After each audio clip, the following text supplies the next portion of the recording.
أعوذ بالله من شرور أنفسنا وسيئات أعمالنا من يهده الله فلا مضل له ومن يضلل فلا هادي له وأشهد أن لا إله إلا الله وحده لا شريك له وأشهد أن محمدا عبده ورسوله أما بعد. எல்லாம் வல்ல அல்லாஹ் ஜல்ல ஷானஹு வ தஆலாவை புகழ்ந்து இறுதி தூதர் முஹம்மது முஸ்தபா ஸல்லல்லாஹு அலைஹி வஸல்லம் அவர்கள் மீது ஸலவாத்தும் சலாமும் கூறியதன் பின்னால், கண்ணியத்திற்குரிய பெரியோர்களே, சகோதர சகோதரிகளே, அல்லாஹ் ஜல்ல ஷானஹு வ தஆலாவுடைய பேரருளால் நாம் எல்லோரும் புனிதமிகு ரமலான் மாதத்தை அடைந்து அதிலே அல்லாஹு தஆலா கடமையாக்கிய நோன்பையும் நோற்று வருகின்றோம். இந்த சந்தர்ப்பத்திலே ரமலான் நம்மிடம் ஏற்படுத்த விரும்பும் சில மாற்றங்களை பற்றி உங்களுக்கு நினைவூட்டலாம் என்று நினைக்கின்றேன். கண்ணியத்திற்குரிய சகோதர சகோதரிகளே, இந்த ரமலான் மாதத்தை பொறுத்தவரையில் நம்முடைய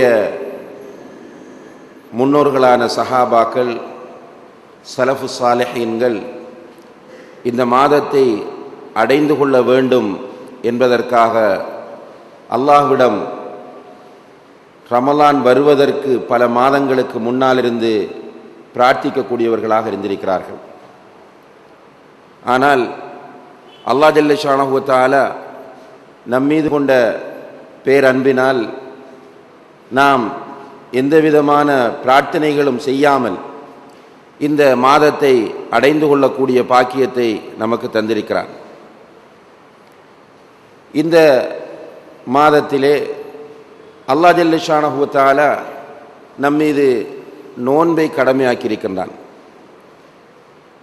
இந்த நோன்பு கடமையாக்கப்பட்டதன் நோக்கத்தை பற்றி அவன் அல் குர்ஆனிலே குறிப்பிடுகிற நேரத்தில், யா அய்யுஹல்லதீன ஆமனு குதிப அலைக்குமுஸ் ஸியாம் கமா குதிப அலல்லதீன மின் கப்லிக்கும் லஅல்லக்கும் தத்தகூன். விசுவாசம் கொண்டவர்களே, உங்களுக்கு முன்னால் இருந்தவர்களின் மீது நோன்பு கடமையாக்கப்பட்டது போன்று உங்கள் மீதும் நோன்பு கடமையாக்கப்பட்டிருக்கிறது.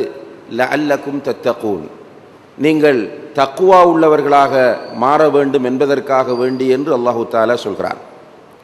வெறுமனே பசியோடும் தாகத்தோடும் இருப்பதற்காகவோ அல்லது இந்த மாதத்தை அடைகிறவர்கள் நோன்பு பிடிப்பது பாரம்பரியம் என்பதற்காக வேண்டியோ இந்த நோன்பை அல்லாஹு தஆலா நம் மீது கடமையாக்கவில்லை. இந்த நோன்பை நம் மீது கடமையாக்கி இருக்கிற நோக்கம் நம்மில் மிகப்பெரிய ஒரு மாற்றத்தை அல்லாஹு தஆலா எதிர்பார்க்கிறான். உண்மையிலேயே இந்த மாற்றத்தை அடைகிற மக்களுக்குத்தான் மறுமையிலே வெற்றியும் இருக்கிறது.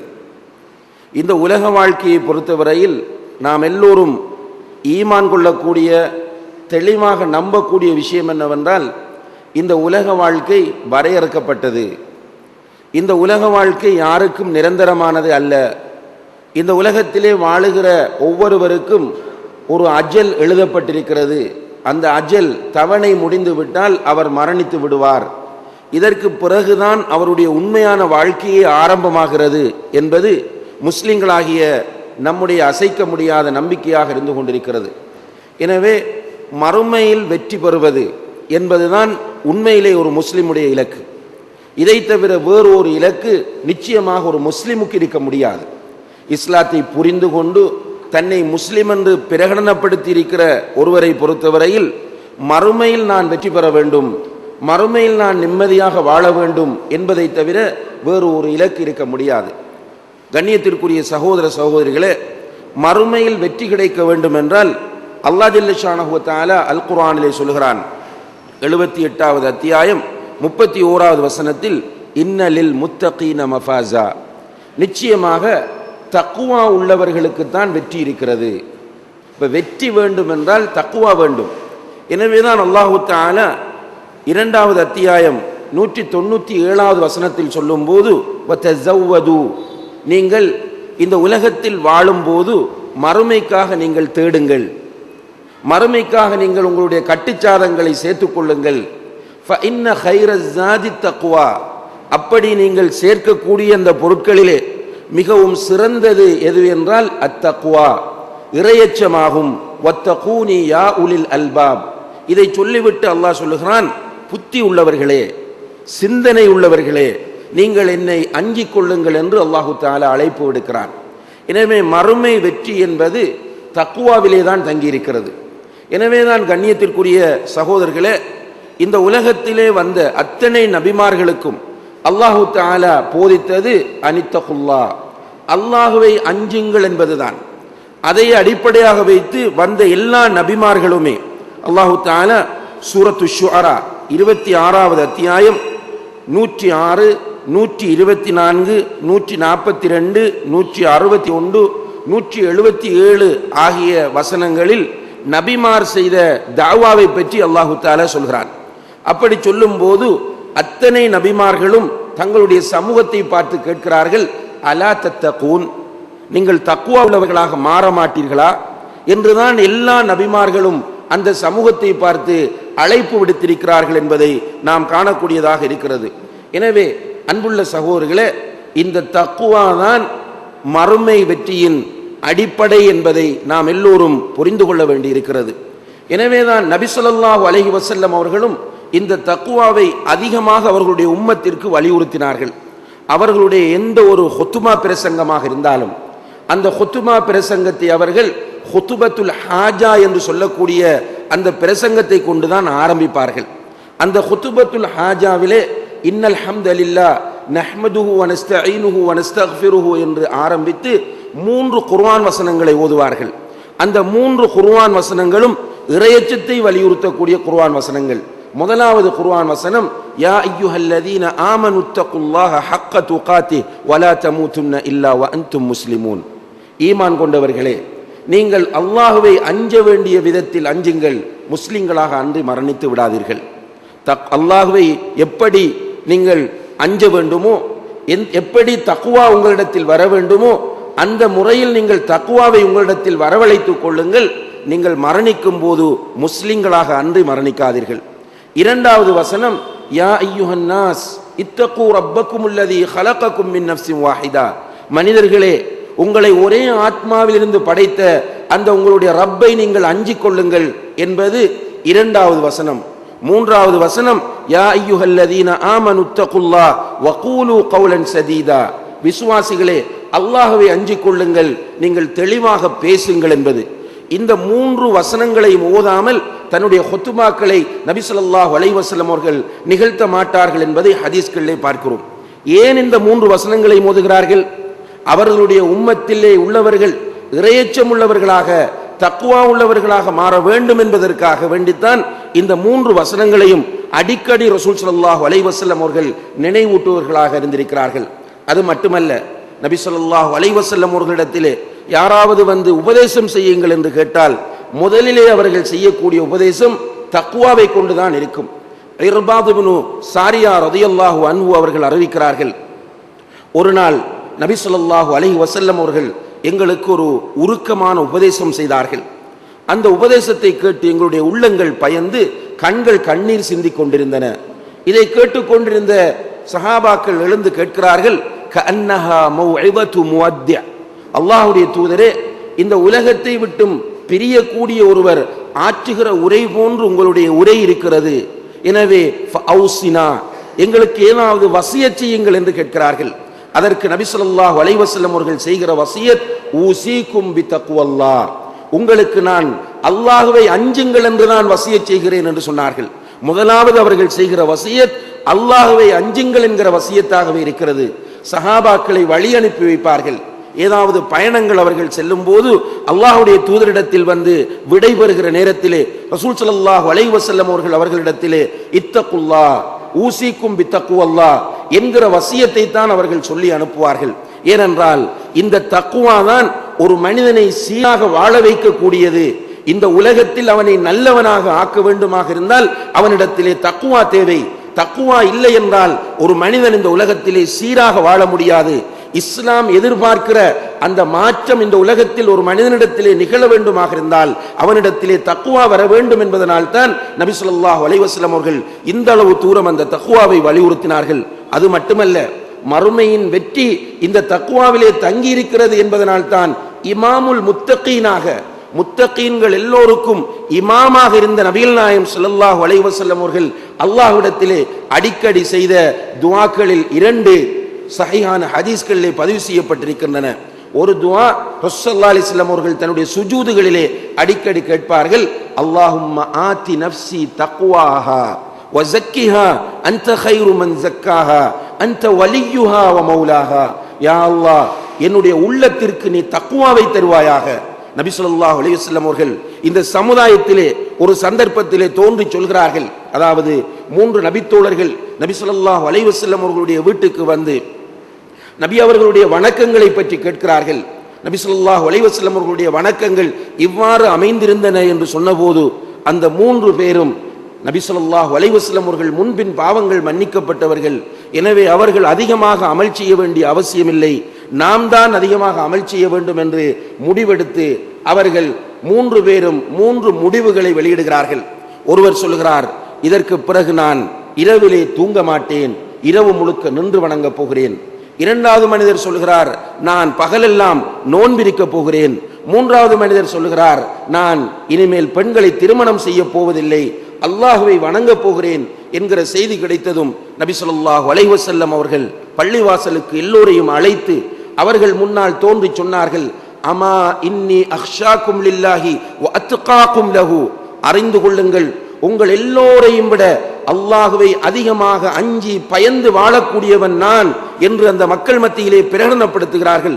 அப்படிப்பட்ட அல்லாஹுடைய தூதர், அல்லாஹுடைய நேரடியான கண்காணிப்பில் இருந்தவர்கள், இபாதத்துக்களை நிறைய செய்தவர்கள், எந்த நிலையிலும் அல்லாஹுவை திக்ர் செய்து கொண்டிருந்தவர்கள், அல் குர்ஆனை ஓதுகிற நேரத்தில் அழுது கொண்டிருந்தவர்கள், மறுமையை நினைக்கிற நேரத்தில் அதற்காக வேண்டி கவலைப்படக்கூடியவர்கள். இப்படி இருந்த அல்லாஹுடைய தூதர் அல்லாஹ்விடத்திலே கேட்கிற துஆ, அல்லாஹும்ம ஆதி நஃப்ஸி தக்வாஹா. யா அல்லாஹ், என்னுடைய உள்ளத்திற்கு நீ தக்வாவை தருவாயாக. வ ஸக்கிஹா, என்னுடைய உள்ளத்தை நீ பரிசுத்தப்படுத்துவாயாக. அன்த கைரு மன் ஸக்காஹா, அந்த உள்ளத்தை பரிசுத்தப்படுத்துவதில் நீதான் சிறந்தவன். அன்த வலியுஹா வ மௌலாஹா, நீதான் அந்த உள்ளத்திற்கு பொறுப்பாளன், நீதான் அந்த உள்ளத்தின் தலைவன் என்று அல்லாஹ்விடத்திலே தக்வாவுக்காக சுஜூதிலே கிடந்து அல்லாஹ்வுடைய தூதர் மன்றாடுகிறார்கள் என்பதை நாம் பார்க்கிறோம். அதே போன்று ரசூல் ஸல்லல்லாஹு அலைஹி வஸல்லம் அவர்கள் கேட்ட இன்னும் ஒரு மிக முக்கியமான துஆ, அடிக்கடி கேட்ட துஆ, அல்லாஹும்ம இன்னி அஸ்அலுகல் ஹுதா வத்துகா வல் அஃபாஃப வல் கினா. யா அல்லாஹ், உன்னிடத்தில் இறையச்சத்தை கேட்கிறேன், நேர்வழியை கேட்கிறேன், ஹராமான காரியங்களிலிருந்து விலகி வாழக்கூடிய அந்த நிலையை உன்னிடம் கேட்கிறேன் என்று நபி ஸல்லல்லாஹு அலைஹி வஸல்லம் அவர்கள் அல்லாஹ்விடத்தில் அல்லாஹும்ம இன்னி அஸ்அலுகல் ஹுதா வத்துகா என்று தக்வாவை அல்லாஹ்விடத்தில் கேட்டிருக்கிறார்கள் என்றால் இந்த தக்வாவில் தான் வெற்றி இருக்கிறது என்பதை நபி ஸல்லல்லாஹு அலைஹி வஸல்லம் அவர்கள் நமக்கு சொல்லித் தருகிறார்கள். கண்ணியத்திற்குரிய சகோதர சகோதரிகளே, இன்றைக்கு தக்வாவுக்கும் நமக்கும் இடையில் உள்ள தொடர்பு என்ன, எந்த அளவு தூரம் நம்மிடத்திலே தக்வா இருக்கிறது என்பதை நாம் அறிந்து கொள்ள வேண்டுமாக இருந்தால், தக்வாவுக்கு என்று அல்லாஹ் சொல்லக்கூடிய வரைவிலக்கணங்கள் நம்மிடத்திலே இருக்கிறதா என்று நாம் ஒப்பிட்டு பார்த்தால் நம்முடைய நிலையை நாம் இனம் கண்டுகொள்ள முடியும். அல்லாஹு தஆலா சூரத்துல் ஆராஃப் 7வது அத்தியாயம் 201வது வசனத்திலே சொல்கிறான், இன்னல்லதீன தகவ் இதா மஸ்ஸஹும் தாயிஃபும் மினஷ் ஷைத்தானி ததக்கரு ஃபஇதாஹும் முப்சிரூன்.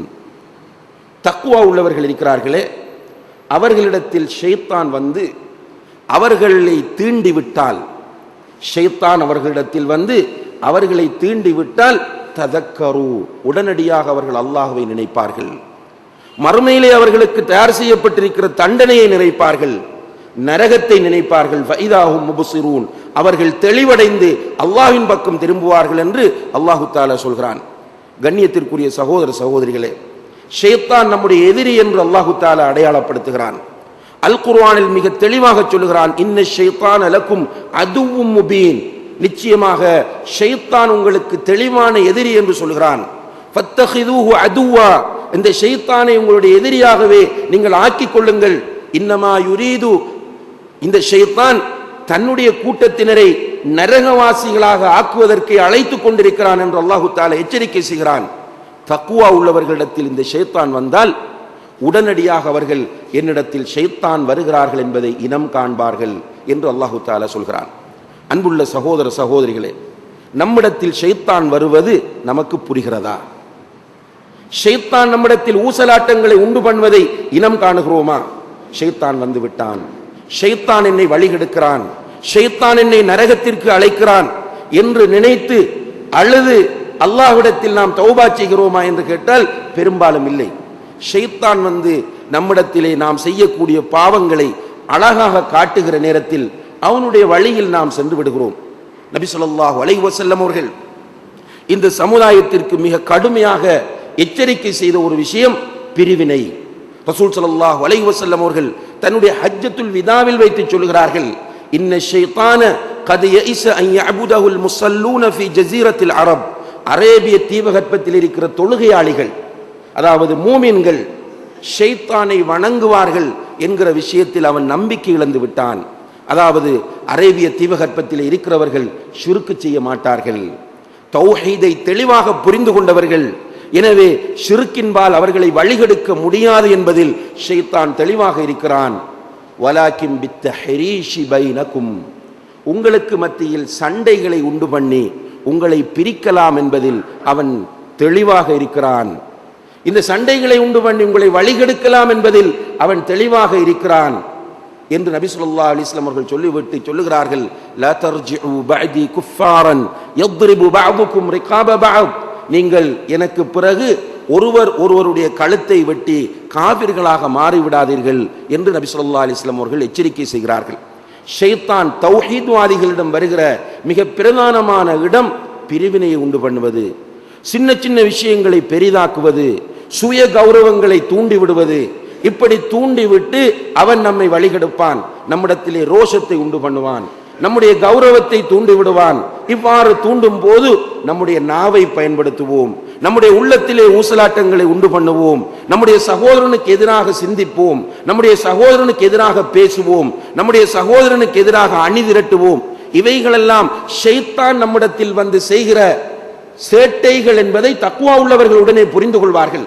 இறையச்சம் உள்ளவர்கள் தனியே உட்கார்ந்து நினைப்பார்கள், நான் இப்படி செயற்படுகிறேன் என்னுடைய நண்பனுக்கு எதிராக, என்னுடைய ஜமாத்திலே உள்ளவனுக்கு எதிராக, என்னுடைய உடன் பிறந்த சகோதரனுக்கு எதிராக, என்னுடைய தலைமைக்கு எதிராக, இவருக்கு எதிராக நான் செயற்படுகிறேன். நிச்சயமாக இது ஷைத்தானுடைய ஊசலாட்டம் என்பதை தக்வா உள்ளவர்கள் புரிந்து கொள்வார்கள் என்று அல்லாஹ் ஜல்ல ஷானஹு வ தஆலா இங்கே சொல்கிறான்.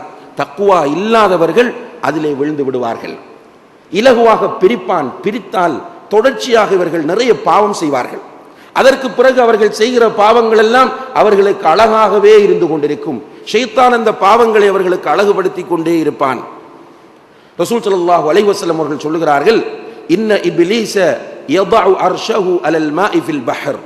அதாவது இப்லீஸ் தன்னுடைய சிம்மாசனத்தை கடலிலே தண்ணீருக்கு மேலால் கொண்டு போய் போடுகிறான்.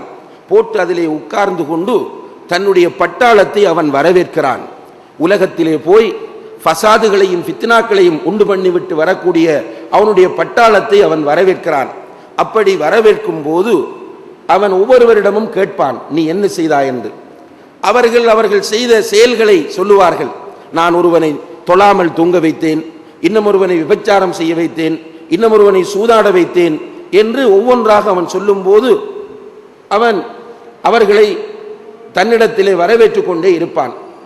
அப்படி வரக்கூடியவர்களில் ஒருவன் சொல்லுவான், ஒற்றுமையாக சந்தோஷமாக இருந்த கணவனையும் மனைவியையும் நான் பிரித்து விட்டு வருகிறேன் என்று சொல்லுவான். உடனே இப்லீஸ் அவனை அழைத்து தனதுக்கு பக்கத்திலே உட்கார வைத்து, நீதான் எனக்கு மிக நெருக்கமானவன் என்று அவனை பாராட்டுவான் என்று நபி ஸல்லல்லாஹு அலைஹி வஸல்லம் அவர்கள் சொல்லக்கூடிய செய்தி சஹீஹ் முஸ்லிமிலே பதிவு செய்யப்பட்டிருக்கிறது. இப்படி இப்லீஸ் ஷைத்தான் நம்மிடத்தில் வந்து ஊசலாட்டங்களை உண்டு பண்ணி கொண்டே இருப்பான்.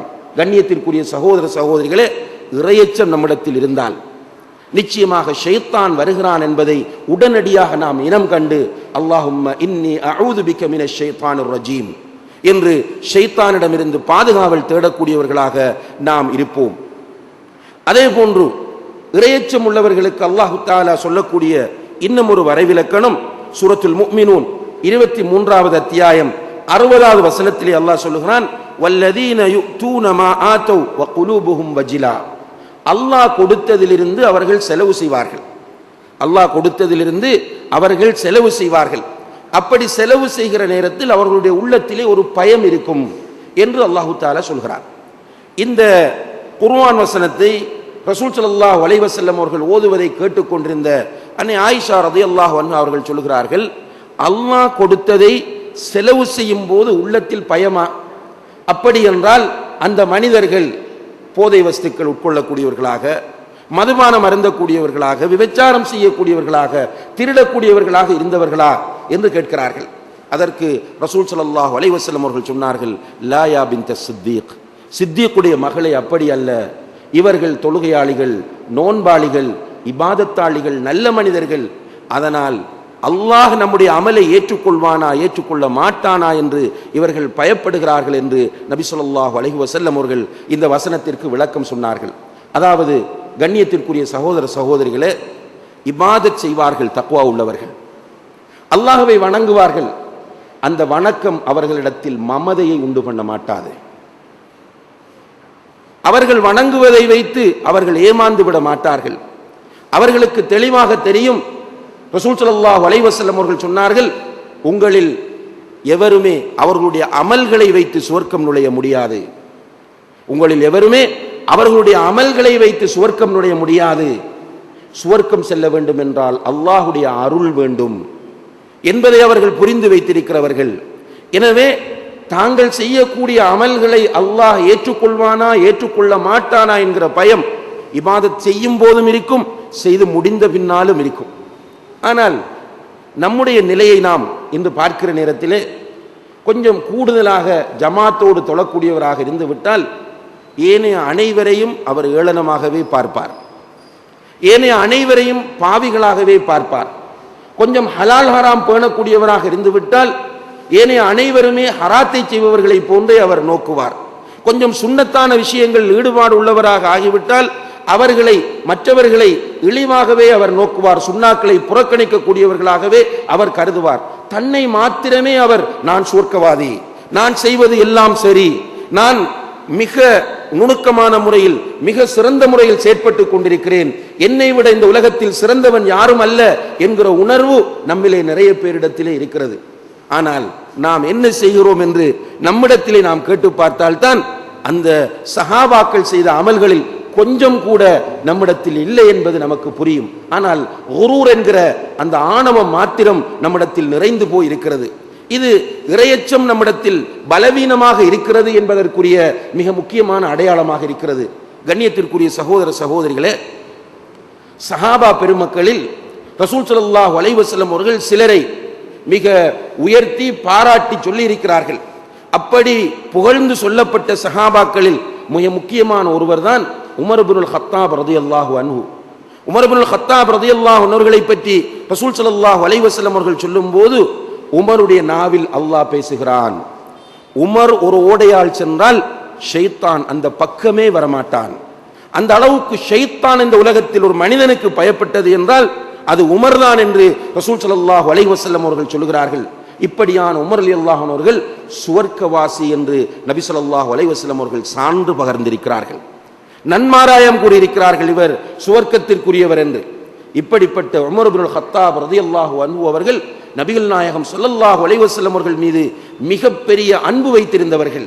எந்த அளவுக்கு என்றால், ஒரு நாள் ரசூல் ஸல்லல்லாஹு அலைஹி வஸல்லம் அவர்களோடு உட்கார்ந்து பேசிக் கொண்டிருக்கும் போது யதார்த்தமாக அவர்கள் சொல்கிறார்கள், அல்லாஹ்வுடைய தூதரே, நான் உங்களை மிக அதிகமாக நேசிக்கிறேன், இந்த உலகத்தில் உள்ள அனைத்தையும் விட நான் உங்களை அதிகமாக நேசிக்கிறேன். ஆனால் அந்த நேசம் என்னுடைய உயிருக்கு பிறகுதான். முதலாவது நான் நேசிப்பது என்னுடைய உயிரை, என்னுடைய உயிருக்கு பிறகு இந்த உலகத்தில் நான் நேசிப்பதாக இருந்தால் உங்களைத்தான் நேசிக்கிறேன் என்று அவர் சொன்னபோது அல்லாஹ்வுடைய தூதர் சொன்னார்கள், லா யா உமர், உமரே, உன்னுடைய ஈமான் இன்னும் பூரணமடையவில்லை என்று சொன்னார்கள். உடனே உமர் ரலியல்லாஹு அன்ஹு தன்னுடைய நிலைப்பாட்டை மாற்றி, அல்லாஹ்வின் மீது சத்தியமாக அல்லாஹ்வுடைய தூதரே, என்னை விடவும் மேலாக உங்களை நேசிக்கிறேன் என்று சொன்னார்கள். அப்படியான உமர் வக்காஃபுன் இன்தல் குர்ஆன் என்று உமர் ரலியல்லாஹு அன்ஹு அவர்களை வரலாறு சொல்கிறது. குர்ஆன் என்றால் அதற்கு மேல் அசையவே மாட்டார். அவர் மனிதன் என்கிற அடிப்படையில் சில நேரங்களில் சில விஷயங்களை பேசுவார். அப்படி பேசுகிற நேரத்தில் இது குர்ஆனில் வருகிறது என்றால் அதற்கு பிறகு ஒரு வார்த்தை அவரிடத்தில் வரவே மாட்டாது. குர்ஆனுக்கு கட்டுப்படுகிற ஒரு மனிதர். ரசூல் ஸல்லல்லாஹு அலைஹி வஸல்லம் அவர்கள் மீது கொண்ட அன்பினால் அவர் ரசூல் ஸல்லல்லாஹு அலைஹி வஸல்லம் அவர்கள் மரணித்த போது அங்கே வருகிறார்கள். வந்து மையத்தை பார்த்துவிட்டு சொன்னார்கள், மூசா அலைஹிஸ்ஸலாம் அவர்கள் அல்லாஹ்வை பார்க்க சென்றது போன்று ரசூல் ஸல்லல்லாஹு அலைஹி வஸல்லம் அவர்களும் அல்லாஹ்வை பார்க்க சென்றிருக்கிறார்கள். அவர்கள் மீண்டும் வருவார்கள். எனவே யாராவது ரசூல் ஸல்லல்லாஹு அலைஹி வஸல்லம் அவர்கள் மௌத்தாகி விட்டார்கள் என்று சொன்னால் அவருடைய தலை இந்த இடத்தில் உருளும் என்று எச்சரிக்கை செய்து வாளை ஏந்தி கொண்டு நின்றார்கள்.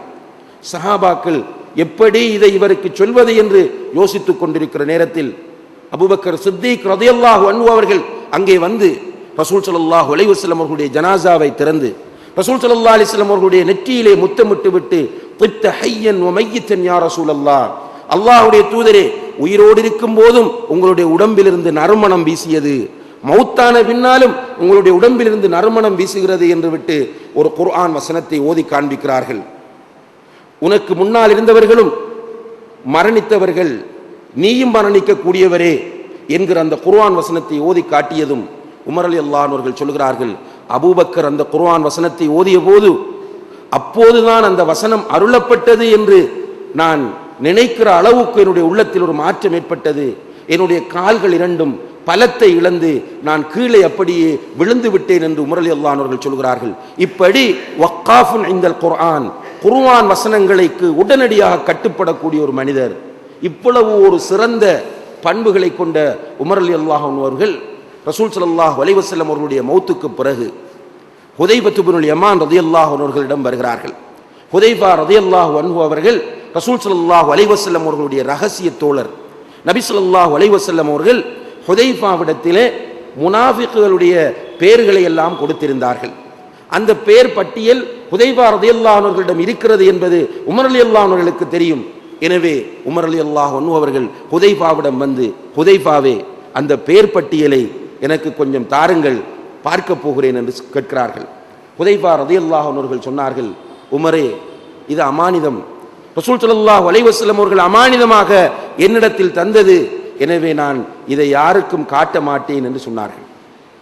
உமர் ரலியல்லாஹு அன்ஹு அவர்கள் யாருடைய பெயர் இதிலே இருக்கிறது என்பதை தெரிந்து கொள்ள வேண்டும் என்பதற்காக வேண்டி அந்த பட்டியலை கேட்கவில்லை. இன்னாருடைய பெயர் இருக்கிறது, இன்னாருடைய பெயர் இருக்கிறது என்று அதை அறிந்து கொண்டு ஊரெல்லாம் பரப்புவதற்கும் இவர் முனாஃபிக் என்று அடையாளப்படுத்துவதற்காகவும் கேட்கவில்லை. மாறாக உமர் ரலியல்லாஹு அன்ஹு அவர்கள் ஹுதைபாவிடத்திலே கேட்கிறார்கள், ஹுதைபாவே, அந்த பட்டியலை காட்ட மாட்டேன் என்று நீ மறுக்கிறாய், சரி, அந்த பட்டியலில் என்னுடைய பெயர் இருக்கிறதா என்று பார்த்து சொல் என்றார்கள். அல்லாஹு அக்பர். எவ்வளவு நபிகள் நாயகம் ஸல்லல்லாஹு அலைஹி வஸல்லம் அவர்கள் சுவர்க்கவாசி என்று நன்மாராயம் கூறிய இந்த நபித்தோழரின் நிலைப்பாடு இது என்றால் இதுதான் இறையச்சத்தின் அடையாளம். சகோதரர்களே, தக்வா உள்ள ஒருவன் இப்படித்தான் நினைப்பான், என்னிடத்தில் நிஃபாக் இருக்கிறதோ இல்லையோ என்று அவன் பயப்படுவான், நான் செய்வது சரிதானா இல்லையா என்று அவன் பயப்படுவான், எனக்கு சுவர்க்கம் கிடைக்குமா இல்லையா என்று பயப்படுவான். ஆனால் நாம் என்ன முடிவெடுக்கிறோம் என்றால், நான் மட்டும்தான் சுவர்க்கவாசி, மற்ற யாருமே சுவர்க்கவாசி இல்லை என்கிற ஒரு நிலைப்பாட்டோடு நாம் இருக்கிறோம் என்று சொன்னால் இது நம்மிடத்திலே தக்வா குறைந்து கொண்டு வருவதற்கான மிக முக்கியமான அடையாளமாக இருந்து கொண்டிருக்கிறது. அதே போல அன்புள்ள சகோதர சகோதரிகளே, அல்லாஹ் ஜல்ல ஷானஹு தஆலா தக்வா உள்ளவர்களுக்குரிய இன்னும் ஒரு அடையாளமாக சூரத்துல் மாஇதா 5வது அத்தியாயம் 8வது வசனத்திலே சொல்கிறான், வலா யஜ்ரிமன்னகும் ஷனஆனு கௌமின் அலா அல்லா தஅதிலு இஅதிலுஹு அக்ரபு லித்தக்வா. ஒரு கூட்டத்தாரின் மீது உங்களுக்கு இருக்கக்கூடிய பகைமை, அவர்களுடைய விஷயத்தில் நீதி செலுத்துவதை விட்டு உங்களை தடுக்க வேண்டாம். அல்லாஹ் மிக தெளிவாக சொல்கிறான், ஒரு சாராரின் மீது உங்களுக்கு இருக்கக்கூடிய கோபம், பகைமை, அவர்களுடைய விஷயத்தில் நீதி செலுத்துவதை விட்டு உங்களை தடுக்க வேண்டாம். இஅதிலு, நீங்கள் நீதியாக நடந்து கொள்ளுங்கள். ஹுவ அக்ரபு லித்தக்வா, அதுதான் தக்வாவுக்கு மிக நெருக்கமான நிலை என்று அல்லாஹு தஆலா சொல்கிறான். இப்ப தக்வா உள்ள ஒருவன் எப்போதும் நீதி செலுத்துவான். தனக்கு எதிராக இருந்தாலும் நீதி என்றால் நீதிதான், தன்னுடைய பெற்றோருக்கு எதிராக இருந்தாலும் நீதி என்றால் நீதிதான், தன்னுடைய நிர்வாகிகளாக இருந்தாலும் நீதி என்றால் நீதிதான், தன்னுடைய ஜமாத்தை சேர்ந்தவர்களாக இருந்தாலும் நீதி என்றால் நீதிதான் என்று இருக்கிறவன் தக்வா உள்ளவன்.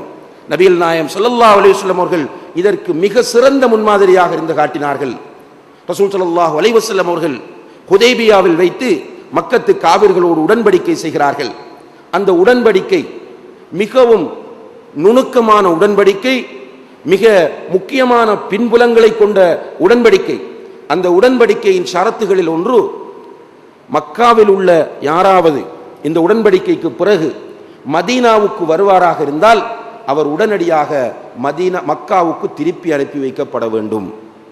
அந்த உடன்படிக்கையில் எழுதப்பட்டிருக்கிற ஒரு செய்தி, மக்காவில் உள்ள யாராவது மதீனாவுக்கு வந்தால் அவர்கள் உடனடியாக மக்காவுக்கு திருப்பி அனுப்பப்பட வேண்டும். இந்த உடன்படிக்கைக்கு பிறகு சில நபித்தோழர்கள் நபி ஸல்லல்லாஹு அலைஹி வஸல்லம் அவர்களிடத்திலே வருகிறார்கள். மதீனாவுக்கு வருகிறார்கள். மக்காவில் இருந்து வந்து சொல்கிறார்கள், அல்லாஹ்வுடைய தூதரே, நாங்கள் இஸ்லாத்தை ஏற்றுக்கொண்டு மக்காவில் இருந்தோம். அவர்கள் எங்களுக்கு இழைக்கக்கூடிய கொடுமைகளை எங்களால் தாங்க முடியவில்லை. அதனால் நாங்கள் மக்காவில் இருந்து மதீனாவுக்கு ஓடி வந்து விட்டோம் என்று சொல்கிறார்கள். இவர்கள் வந்த நோக்கம் என்ன? மதீனாவில் உள்ள செழிப்பான வாழ்க்கையை நோக்கி வந்தார்களா? நிச்சயமாக இல்லை. மக்காவிலே அவர்கள் சந்தித்த கொடுமைகள் தாங்க முடியாமல் வந்து அல்லாஹ்வுடைய தூதரிடத்திலே அழுகிறார்கள். அல்லாஹ்வுடைய தூதர் ஸல்லல்லாஹு அலைஹி வஸல்லம் அவர்கள் சொன்னார்கள், இல்லை, நாம் அவர்களோடு உடன்படிக்கை செய்திருக்கிறோம், சென்று விடுங்கள், பொறுமையாக இருங்கள், அல்லாஹ் உங்களுக்கு உதவி செய்வான், அல்லாஹ்வுடைய உதவி உங்களுக்கு வரும் வரையும் அங்கே சென்று பொறுமையாக இருங்கள் என்று ரசூல் ஸல்லல்லாஹு அலைஹி வஸல்லம் அவர்களை திருப்பி அனுப்புகிறார்கள். அதே போன்றுதான் இரண்டு நபித்தோழர்கள் பத்ர் யுத்தம் நடைபெறுகிற அந்த காலகட்டத்திலே மக்காவில் இருந்து மதீனாவுக்கு வரும்போது குறைஷிகள் இடையிலே அவர்களை சந்தித்து எங்கே செல்லுகிறீர்கள் என்று கேட்கிறார்கள்.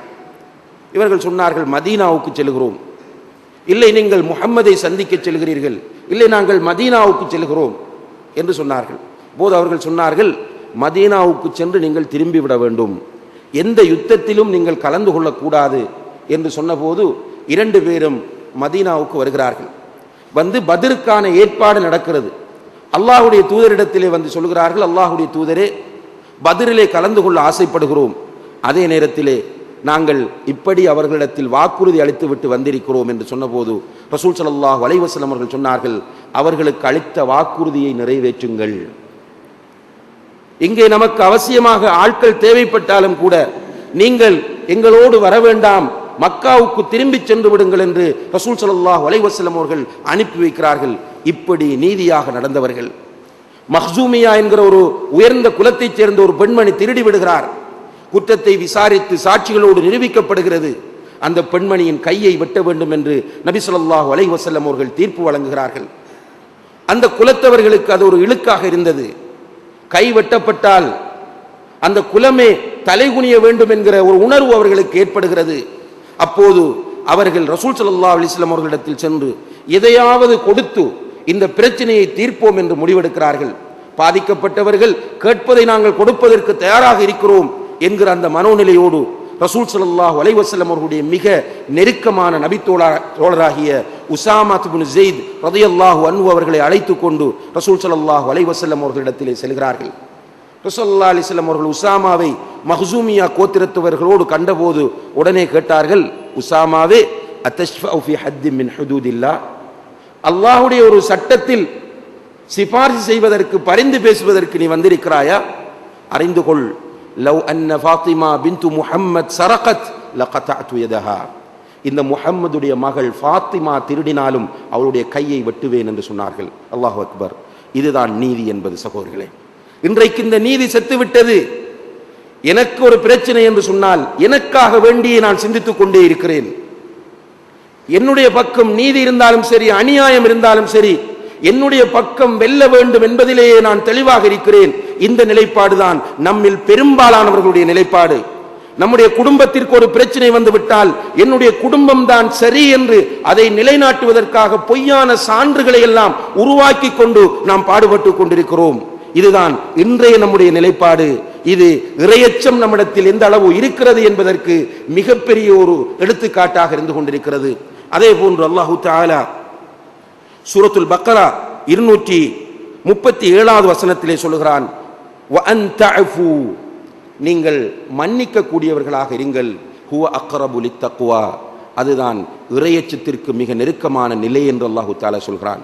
வ அன்த அஃபூ, நீங்கள் மன்னிக்க கூடியவர்களாக இருங்கள். நீங்களும் மனிதர்கள், உங்களோடு முரண்படக்கூடியவர்களும் மனிதர்கள். எனவே எல்லோருமே நான் மன்னிக்க மாட்டேன் என்கிற நிலைப்பாட்டோடு இருந்தால் இந்த உலக வாழ்க்கை சீராக மாட்டாது, இந்த உலக வாழ்க்கை சந்தோஷமாக இருக்க மாட்டாது. ஒவ்வொருவருமே என்னுடைய நிலைப்பாடு மாத்திரம்தான் சரி என்று, அடுத்தவனை நான் மன்னிக்கவே மாட்டேன் என்று இருந்தால் அது சாத்தியமே இல்லை.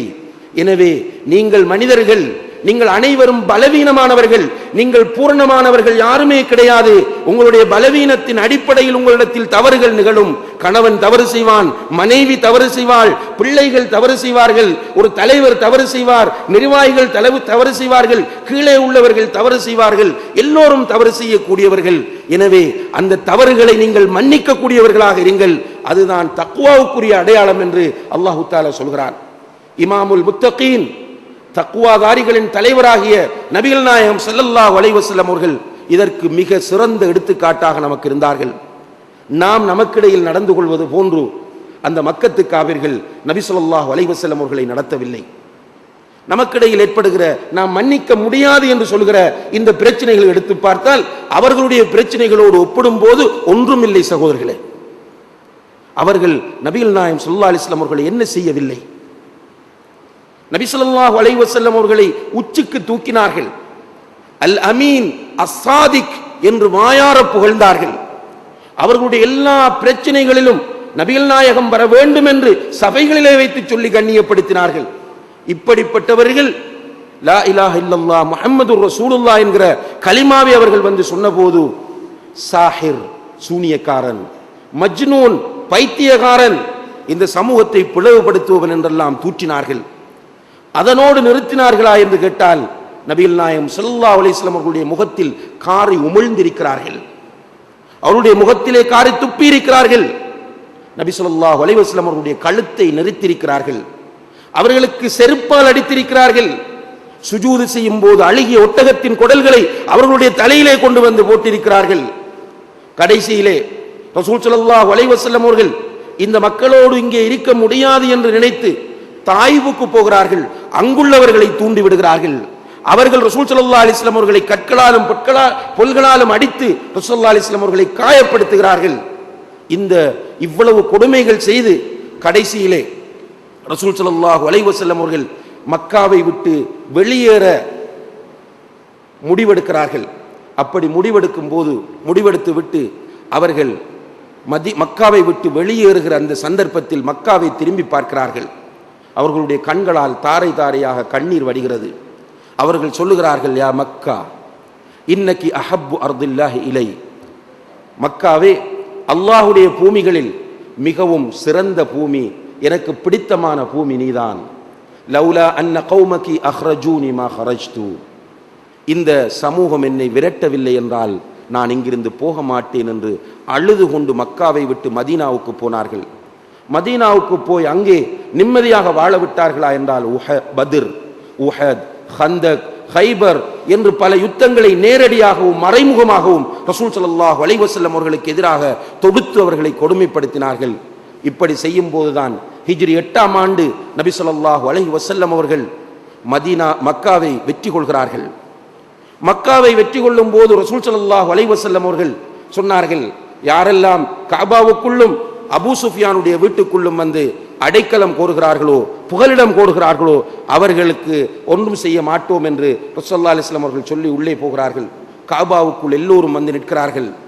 அவர்கள் முன்னால் ரசூல் ஸல்லல்லாஹு அலைஹி வஸல்லம் அவர்கள் தோன்றி கேட்கிறார்கள், மா ததுன்னூன அன்னி ஃபாயிலும் பிக்கும், நான் என்ன செய்வேன் என்று நீங்கள் நினைக்கிறீர்கள் என்று கேட்டார்கள். அன்புள்ள சகோதரர்களே, யாரிடம் கேட்கிறார்கள்?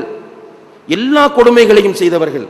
நபிகள் நாயகம் ஸல்லல்லாஹு அலைஹி வஸல்லம் அவர்களுக்கு மாத்திரமல்ல, அவர்களை ஏற்றுக்கொண்டார்கள் என்கிற ஒரே காரணத்திற்காக அவர்களுடைய கூட்டம் அவர்களை ஆதரிப்பவர் என்பதற்காக வேண்டியே இரண்டாக கிழிக்கப்பட்டவர்கள், நிர்வாணப்படுத்தப்பட்டு மர்ம உறுப்புகளிலே அம்புகளினால் குத்தப்பட்ட பெண்கள், தூக்கு மரத்திலே ஏற்றப்பட்டவர்கள், சுடுமணலிலே போட்டு புரட்டப்பட்டவர்கள், நெருப்புக்கு மேலே கட்டி தூக்கப்பட்டவர்கள் என்று பல கொடுமைகளை சந்தித்த அந்த நபி ஸல்லல்லாஹு அலைஹி வஸல்லம் அவர்கள் இந்த மக்களிடத்திலே போய் என்ன செய்வேன் என்று நினைக்கிறீர்கள் என்று கேட்டபோது அவர்கள் சொல்லுகிறார்கள், அஹுன் கரீம் வப்னு அஹின் கரீம், நீங்கள் ஒரு கண்ணியமான சகோதரன், ஒரு கண்ணியமான சகோதரனின் மகன் என்பதை தவிர வேறொன்றும் எங்களால் சொல்ல முடியாது என்று சொன்னார்கள். நீங்கள் ஒரு கண்ணியமான சகோதரன், கண்ணியமான சகோதரனின் மகன் என்பதை தவிர வேறொன்றும் நாங்கள் சொல்வதற்கில்லை என்று சொன்னார்கள். அதாவது கெஞ்சி மன்னிப்பு கேட்கிறார்கள். ரசூலுல்லாஹி ஸல்லல்லாஹு அலைஹி வஸல்லம் அவர்கள் சொன்னார்கள், இத்ஹபு அன்துமு துலகா, செல்லுங்கள், உங்கள் அனைவரையும் மன்னித்து விட்டேன், நீங்கள் சுதந்திரமானவர்கள் என்று சொன்னார்கள். இந்த மன்னிக்கிற மனம், கண்ணியத்திற்குரிய சகோதர சகோதரிகளே, தக்வா உள்ளவருக்கு மாத்திரம்தான் வரும், தக்வா இல்லாதவருக்கு வராது.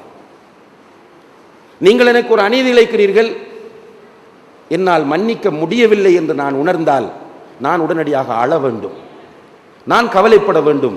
என்னிடத்தில் ஏன் இறையச்சம் இல்லாமல் இருக்கிறது? ஏன் என்னுடைய சகோதரனை என்னால் மன்னிக்க முடியவில்லை? என்னுடைய சகோதரன் என்னை கொலையா செய்ய பார்த்தான், கொலை செய்ய வந்தவனையே அல்லாஹ்வுடைய தூதர் மன்னித்தார்கள், ஏன் என்னால் மன்னிக்க முடிவதில்லை என்கிற கேள்வியை நான் என்னிடத்தில் கேட்டு கவலைப்பட வேண்டும். ஆனால் இன்றைக்கு மன்னிக்காமல் இருப்பதையே பெருமையாக நினைக்கக்கூடிய ஒரு காலத்தில் நாம் வாழ்ந்து கொண்டிருக்கிறோம். அவனையா மன்னிக்கவே மாட்டேன், எனக்கு எதிராக அப்படியெல்லாம் நடந்திருக்கிறான், நிச்சயமாக நான் மன்னிப்பு கொடுக்கவே மாட்டேன். சில சகோதரர்கள் சொல்லுகிறார்கள், அவனை நான் மன்னிக்க மாட்டேன், நான் மரணித்தாலும் என்னுடைய ஜனாசாவையும் அவன் வந்து பார்க்க கூடாது என்று கூட சொல்லிவிடுவார்கள். அந்த அளவுக்கு நம்முடைய உள்ளங்கள் தக்வாவிலிருந்து தூரமாக இருக்கக்கூடிய ஒரு காலகட்டத்திலே தான் நாம் வாழ்ந்து கொண்டிருக்கிறோம். அன்புள்ள சகோதரர்களே, ரசூல் ஸல்லல்லாஹு அலைஹி வஸல்லம் அவர்கள் மாத்திரமல்ல, அவர்களுடைய சஹாபாக்களும் அந்த நிலையில் தான் இருந்தார்கள். அன்னை ஆயிஷா ரலியல்லாஹு அன்ஹா அவர்களுக்கும் அப்துல்லாஹ் இப்னு ஜுபைர் ரலியல்லாஹு அவர்களுக்கும் இடையில் ஒரு மிகப்பெரிய மனக்கசப்பு ஏற்பட்டது. அப்துல்லாஹ் இப்னு ஜுபைர் ரலியல்லாஹு அவர்கள் தான் செய்தது தவறு என்பதை புரிந்து கொண்டு ஆயிஷா ரலியல்லாஹு அன்ஹா அவர்களிடம் பலமுறை சென்றார்கள். அவர்கள் முகம் கொடுக்கவே இல்லை. பிறகு சில சஹாபாக்களை அழைத்து கொண்டு ஆயிஷாவிடத்தில் நான் எப்படியோ மன்னிப்பு கேட்டுவிட வேண்டும் என்று செல்கிறார்கள். சென்று சலாம் சொல்லி கதவை தட்டி அனுமதி கேட்கிறார்கள். அனுமதி கேட்டவர்கள் மற்ற சஹாபாக்கள். அப்போது ஆயிஷா ரலியல்லாஹு அன்ஹா அவர்கள் கதவை திறந்தார்கள். உள்ளே சென்ற அப்துல்லாஹ் இப்னு ஜுபைர் ரலியல்லாஹு அன்ஹு அவர்கள் ஆயிஷா ரலியல்லாஹு அன்ஹா அவர்களை கட்டி அணைத்து அவர்களிடத்தில் அழுது மன்னிப்பு கேட்கிறார்கள். இரண்டு பேரும் சேர்ந்து அழுகிறார்கள். அன்னை ஆயிஷா ரலியல்லாஹு அன்ஹா அவர்களும் அப்துல்லாஹ் இப்னு ஜுபைர் ரலியல்லாஹு அன்ஹு அவர்கள் இரண்டு பேரும் மஹரமான உறவுக்காரர்கள். எனவே இரண்டு பேரும் சேர்ந்து அந்த இடத்தில் அழுது ஆளுக்கால் மன்னித்து அங்கே தங்களுடைய தக்வாவை வெளிப்படுத்துகிறார்கள். அபூதருல் கிஃபாரி ரலியல்லாஹு அன்ஹு அவர்களுக்கும் பிலால் ரலியல்லாஹு அன்ஹு அவர்களுக்கும் இடையில் ஒரு முரண்பாடு ஏற்படுகிறது. கோபத்தில் அபூதர் பிலாலை பார்த்து, அபூதர் ஒரு சிவப்பானவர், அவர் பிலால் ரலியல்லாஹு அன்ஹு அவர்களை பார்த்து கோபத்தில் இப்ன சௌதா, கருப்பின் மகனே என்று கடிந்து விடுகிறார். அந்த தொனியும் அந்த வார்த்தையும் பிலாலின் உள்ளத்தை சுட்டு விடுகிறது. பிலால் ரலியல்லாஹு அன்ஹு அவர்கள் கவலையோடு செல்கிறார்கள். ரசூல் ஸல்லல்லாஹு அலைஹி வஸல்லம் அவர்களுடைய முகத்தை பார்த்து, பிலாலே ஏன் சோகமாக இருக்கிறாய் என்று கேட்டபோது பிலால் ரலியல்லாஹு அன்ஹு அவர்கள் சம்பவத்தை சொன்னார்கள். இப்படி என்னை திட்டிவிட்டாரே என்று சொன்னபோது ரசூல் ஸல்லல்லாஹு அலைஹி வஸல்லம் அவர்கள் அபூதர்ரை அழைத்து சொன்னார்கள், யா அபாதர் இன்ன கும்ருஉன் ஃபீக ஜாஹிலியா, அபூதர்ரே உன்னிடம் இன்னும் ஜாஹிலிய பண்பு இருக்கிறது என்று சொன்னார்கள். அல்லாஹ் அக்பர். கருப்பியின் மகனை பார்த்து கருப்பியின் மகனே என்று சொன்னதற்கு அல்லாஹ்வுடைய தூதர் கண்டிக்கிற வார்த்தையை பாருங்கள். அபூதர்ரே இன்னும் உன்னிடத்தில் ஜாஹிலியத் இருக்கிறது என்று சொன்னார்கள். உடனடியாக அபூதர் ஓடுகிறார், பிலாலிடம் செல்கிறார். பிலாலுக்கு முன்னால் கீழே படுக்கிறார். சகோதரர்களே, படுத்து சொன்னார், பிலாலே உன்னுடைய காலால் என்னுடைய கன்னத்தில் நீ மிதிக்க வேண்டும் என்று சொன்னார். உன்னுடைய காலால் என்னுடைய கன்னத்திலே நீ மிதிக்க வேண்டும், அப்போதுதான் என்னுடைய மனதுக்கு நிம்மதியாக இருக்கும், என்னை மன்னித்து விடு என்று கேட்கிறார்கள். உடனடியாக பிலால் ரலியல்லாஹு அன்ஹு அவர்கள், இப்படி பேசிய உன்னை நான் எப்படி மன்னிப்பது? மூமின் என்று சொல்கிறாய், ஈமான் உள்ளவன் என்று சொல்கிறாய், உன்னை மன்னிக்க மாட்டேன் என்று சொல்லவில்லை. உடனடியாக பிலால் அபூதர்ரை நிலத்திலிருந்து தூக்கி கட்டி அணைத்து இரண்டு பேரும் முஆனகா செய்து ஒருவரை மன்னித்து அழுகிறார்கள் என்பதை சஹீஹான அஸர்களிலே நாம் பார்க்கிறோம். இப்படித்தான் அந்த தக்வா அவர்களிடத்திலே வெளிப்பட்டது. இன்றைக்கு நம்மால் மன்னிப்பு கேட்டால் கூட சரி மன்னித்து விட்டேன் என்று நாவால் சொல்லக்கூடிய நிலைதான் இருக்கிறதே தவிர நம்முடைய உள்ளம் வைராக்கியமாகவே உன்னை மன்னிக்க மாட்டேன், உன்னை பழி வாங்கியே தீருவேன், உனக்கு எதிராக நான் ஏதாவது செய்தே ஆகுவேன் என்று இருக்கிறோம் என்று சொன்னால் ஷைத்தான் நம்மிடத்தில் வந்திருக்கிறான். அது நமக்கு புரியவில்லை.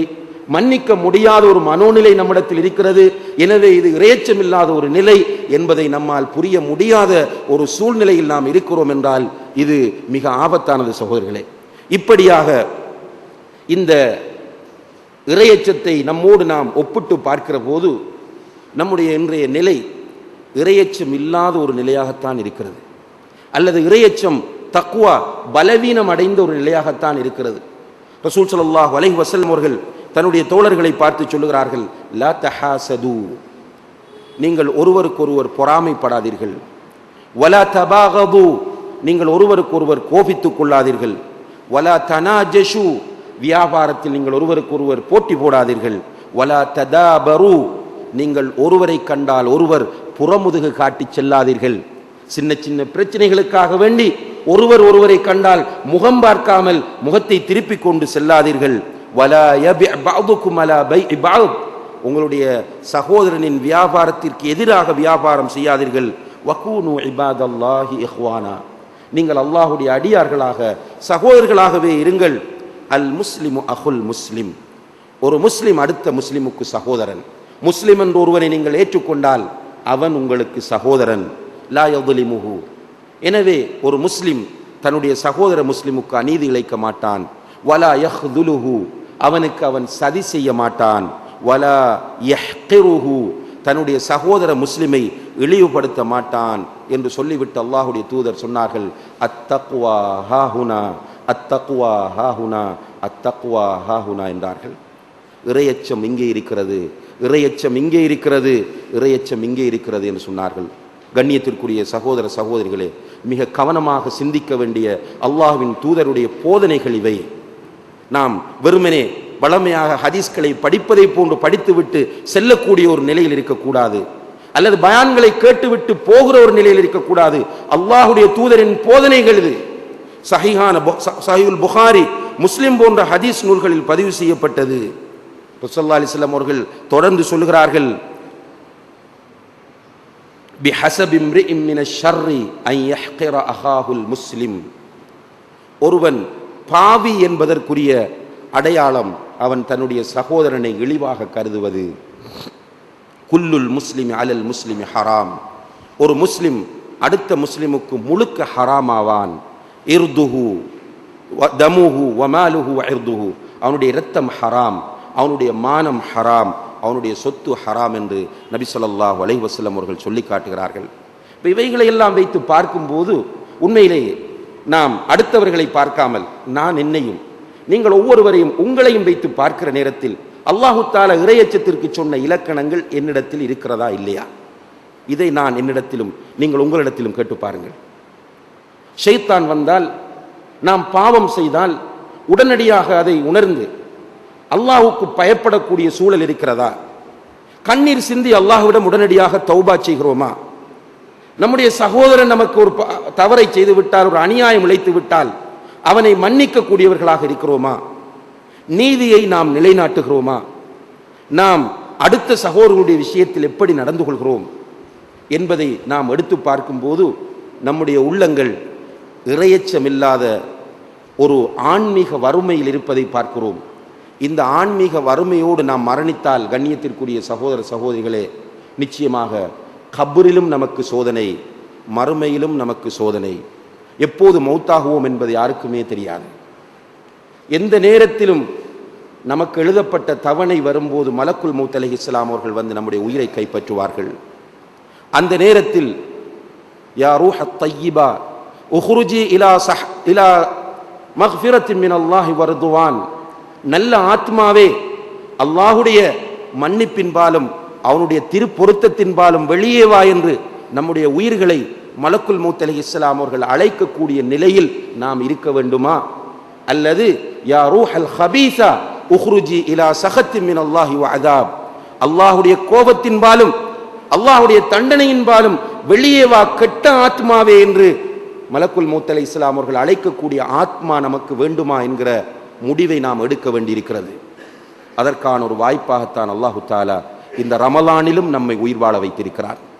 இந்த ரமலானிலே அல்லாஹு தாலா சென்ற ரமலானில் இருந்த எத்தனையோ சகோதரர்கள் இப்போது இல்லாமல் இருக்கும் போது இந்த ரமலானிலும் அல்லாஹு தாலா நம்மை உயிர் வாழ வைத்திருக்கிறான் என்றால் நமக்கு இன்னும் அவகாசம் தருகிறான். இந்த ரமலானை நல்ல முறையிலே நாம் பயன்படுத்த வேண்டும். நம்மிடத்திலே தக்வா அதிகரிக்க வேண்டும். நாம் ஜிப்ரீல் அலைஹிஸ்ஸலாம் அவர்களுடைய அந்த சாபத்திற்குரியவர்களாக மாறாமல் நம்மை பாதுகாத்துக் கொள்ள வேண்டும். ஜிப்ரீல் அலைஹிஸ்ஸலாம் அவர்கள் ரசூலுல்லாஹி ஸல்லல்லாஹு அலைஹி வஸல்லம் அவர்களிடம் வந்து, யாரொருவர் புனிதமிகு ரமலான் மாதத்தை அடைந்து அந்த மாதத்தில் பாவங்கள் மன்னிக்கப்பட்டவராக மாறவில்லையோ அவர் அழிந்து நாசமாகட்டும் என்று சொல்லி ஆமீன் சொல்லி என்று சொன்னார். ரசூலுல்லாஹி ஸல்லல்லாஹு அலைஹி வஸல்லம் அவர்கள் அதற்கு ஆமீன் என்று சொன்னார்கள். ஜிப்ரீல் அலைஹிஸ்ஸலாம் அவர்கள் மலக்குகளில் மிக உயர்ந்த மலக்கு, வஹீக்கு பொறுப்பான மலக்கு ஜிப்ரீல் அலைஹிஸ்ஸலாம் அவர்கள் ரமலான் மாதத்தை அடைந்து யார் அதில் பாவம் மன்னிக்கப்பட்டவனாக மாறவில்லையோ அவன் நாசமாகட்டும் என்று பிரார்த்தனை செய்ய சய்யிதுல் அம்பியா நபிமார்களின் தலைவர் முஹம்மது ஸல்லல்லாஹு அலைஹி வஸல்லம் அவர்கள் அவனுக்கு அந்த பிரார்த்தனைக்கு ஆமீன் என்று அதை யா அல்லாஹ் ஏற்றுக்கொள்வாயாக என்று சொல்லியிருக்கிறார்கள். எனவே கண்ணியத்திற்குரிய சகோதர சகோதரிகளே, இந்த ரமலானை நம்முடைய இறையச்சத்தை வளர்த்துக் கொள்வதற்கான நல்ல ஒரு காலப்பகுதியாக நாம் ஆக்கிக்கொள்ள வேண்டும். இன்னமல்ல அமாலு பின்னியாத், செயல்களெல்லாம் எண்ணங்களை கொண்டே அமையும். நல்ல நீயத்தை ஆரம்பத்தில் வைத்தால் அல்லாஹ் அதற்கான வழிகளை நமக்கு இலகுபடுத்துவான். எனவே இந்த ரமலானிலே நான் நோன்பு நோற்பேன். வெறும் பசியோடும் தாகத்தோடும் இருக்கிற நோன்பல்ல, பசியோடும் தாகத்தோடும் இருக்கிற நோன்பல்ல, இறையச்சத்தை தருகிற நோன்பு. இந்த நோன்பை நான் நோற்றதிலிருந்து நோன்பு திறக்கும் வரைக்கும் அல்லாஹ் என்னை பார்த்து கொண்டிருக்கிறான், அல்லாஹ் என்னை பார்த்து கொண்டிருக்கிறான் என்ற அந்த முராக்கபாவோடு இந்த நோன்பை நான் கழிப்பேன். எனவே என்னுடைய கண்களையும் என்னுடைய நாவையும் என்னுடைய காதுகளையும் என்னுடைய ஒவ்வொரு உறுப்பையும் நான் ஹராமானவற்றிலிருந்து பாதுகாப்பேன் என்கிற முடிவை எடுக்க வேண்டும். இந்த ரமலான் மாதத்திலே இரவு தொழுகையில் அதிகமாக நாம் ஈடுபட வேண்டும். இந்த ரமலான் மாதம் அல் குர்ஆனின் மாதம், அல் குர்ஆன் அருளப்பட்ட மாதம். எனவே அல் குர்ஆன் இந்த மாதத்தில் நான் ஓதுவேன். இந்த மாதத்திலே அல் குர்ஆனை நான் செவிமடுப்பேன், அல் குர்ஆனை நான் கற்றுக்கொள்வேன், அல் குர்ஆனோடு நெருக்கமான தொடர்பை ஏற்படுத்துவேன் என்று நாம் முடிவெடுத்துக் கொள்ள வேண்டும். இந்த மாதம் தர்மத்தின் மாதம். எனவே அல்லாஹ்வுக்காக நான் வலது கையால் கொடுப்பது இடது கைக்கு தெரியாத அளவு தர்மத்தை நான் இந்த மாதத்திலே அதிகமாக அல்லாஹ்வுக்காக நான் கொடுப்பேன். இந்த மாதத்திலே நான் அதிகமாக சஹருடைய வேளையில் எழும்புகிறேன். அந்த நேரத்திலே அல்லாஹு தஆலா கீழ்வானத்திற்கு வந்து ஹல் மின் சாயிலின் ஃபஅதி வ ஹல் மின் முஸ்தக்ஃபிரின் ஃபஅக்ஃபிரு லஹ், யாரினிடத்தில் கேட்க இருக்கிறார்களோ அவர்களுக்கு கொடுக்க வந்திருக்கிறேன், யாரினிடத்தில் பாவ மன்னிப்பு தேடுகிறார்களோ அவர்களுக்கு பாவ மன்னிப்பு கொடுக்க நான் இருக்கிறேன் என்று அல்லாஹு தஆலா சொல்லக்கூடிய அந்த நேரத்தில் எழுந்து நான் அல்லாஹ்விடத்தில் என்னுடைய ஈமானுக்காக, என்னுடைய தக்வாவுக்காக, என்னுடைய இறுதி முடிவு நல்லதாக அமைய வேண்டும் என்பதற்காக நான் நிறைய துஆ செய்வேன். நான் அல்லாஹ்விடத்திலே நான் இவ்வளவு காலமும் செய்த பாவங்களுக்காக, அநியாயங்களுக்காக, குற்றங்களுக்காக தௌபா செய்வேன் என்கிற ஒரு நல்ல உறுதியான முடிவை நாம் எடுப்போமாக இருந்தால் நிச்சயமாக அதற்குரிய வழிகளை அல்லாஹ் நமக்கு இலகுவாக்கி தருவான். இந்த ரமலானை நல்ல முறையில் பயன்படுத்தியவர்களாக நாம் ஆக முடியும்.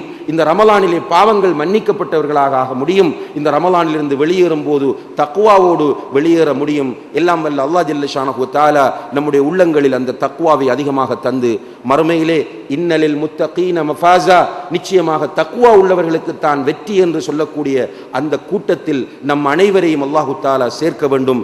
அதற்கான முயற்சிகளை செய்வதற்கு அல்லாஹு தஆலா நம் அனைவருக்கும் வாய்ப்பை தர வேண்டும் என்று பிரார்த்தனை செய்து விடைபெறுகிறேன். வ ஆஹிரு தஅவானா அனில் ஹம்துலில்லாஹி ரப்பில் ஆலமீன். வஸ்ஸலாமு அலைக்கும் வ ரஹ்மத்துல்லாஹி வ பரகாத்துஹு.